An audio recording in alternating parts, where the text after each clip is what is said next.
Harvey Milk Part 2. As a reminder, topics may be triggering. Viewer and listener discretion is advised. Parties mentioned are innocent until proven guilty in court. Harvey rallied the community and stood up to bullies.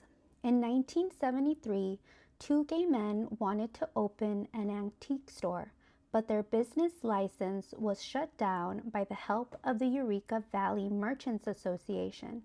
In response, Harvey and other small businesses founded the Castro Village Association and named Harvey the president. The widely known Coors Beer Company started engaging in racist and homophobic hiring practices, so he talked the LGBTQ+ bars out of serving Coors products to their customers. In March of 1973, Harvey and Scott used up their savings to open a film store they named Castro Camera.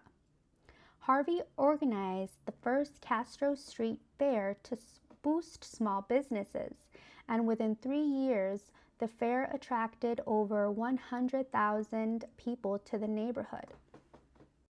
Today, the Castro is one of the world's most colorful, vibrant, safe haven of gayborhoods.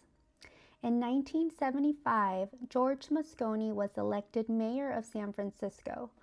George Moscone was heavily involved in repealing the sodomy laws against members of the LGBTQ+ community with the California State Legislature. That same year, on September 22nd, President Ford visited San Francisco. While on his way to his car from his hotel he was staying at, a woman named Sarah Jane Moore tried to unalive him. She had a gun and she raised to shoot the president. As she did so, a former Marine by the name of Billy Sipple grabbed her by the arm and the bullet hit the pavement. And Billy Sipple saved President Ford's life. This was the same Billy that prompted Harvey's ex Joe Campbell's psychiatric hospital stay. Billy was inadvertently outed by the media, causing his rather conservative Baptist family to shun him. President Ford only sent Billy a thank you note.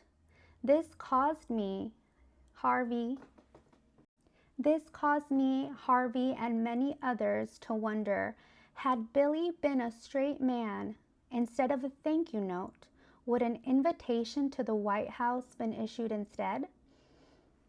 In 1977, Anita Bryant was the face of an anti-gay activist and the anti-gay activists behind the Save Our Children campaign. This strongly influenced Prop 6, a proposed state law that would require mandatory firing of openly gay public school employees, based on conservative Christian beliefs that sinfulness and homosexuality threatens the recruitment of children and child molestation. Thankfully, this was rejected in 1978. Although I have to say that this is not worse than Trump's recent executive order denying the existence of transgender people. Anita Bryant was also the promoter for an orange juice company. And in resistance to her homophobic anti-gay campaign, the LGBTQ+ community rallied together and boycotted orange juice. There's a joke made at gay bars, at least back in the day, where they used to give you a hard time for ordering a screwdriver.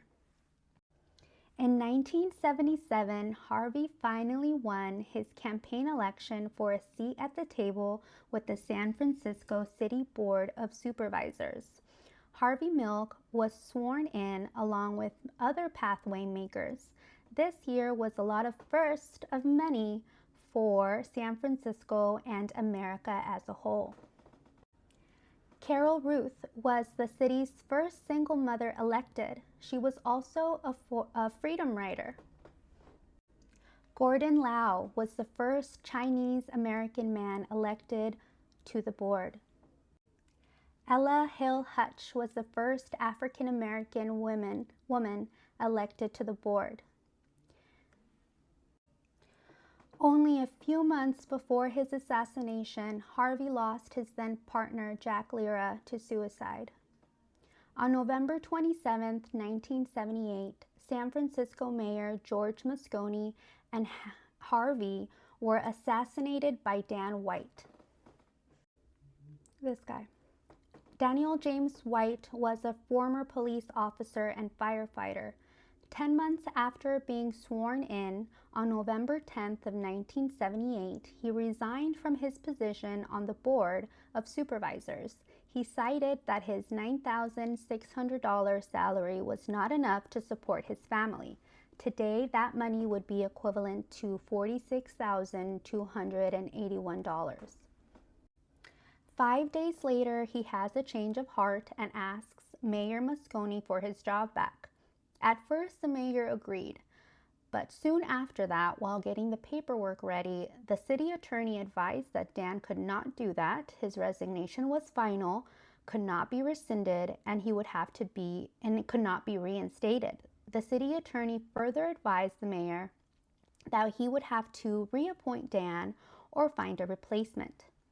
Mayor Moscone had planned to announce Dan's replacement on November 27, 1978. A local radio reporter somehow got a hold of this information and told Dan about it. About a half an hour before the press conference, Dan brings in his .38 caliber gun with him to City Hall. To avoid metal detectors from going off at the normal entrance, he sneaks through the basement window.